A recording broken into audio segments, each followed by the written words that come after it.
Me again. This one's a good problem. So if this is 18, the diameter of a circle will be the same no matter if we go up or down or left or right. So that means that I have 18 here, 18 here, 18 here. So the whole side here is going to be 54.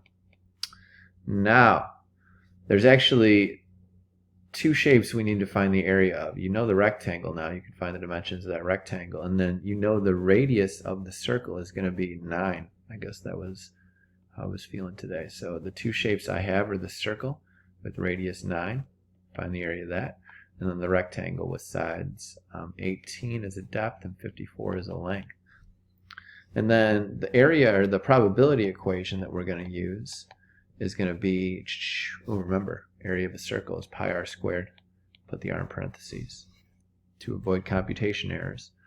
So we're going to do the whole is going to be the rectangle, and then the numerator, the success, the shaded region is going to be the rectangle minus the circle.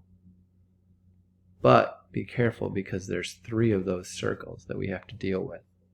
And again, make sure you put the top, the numerator, and the denominator in parentheses to avoid those computation errors. Try it again.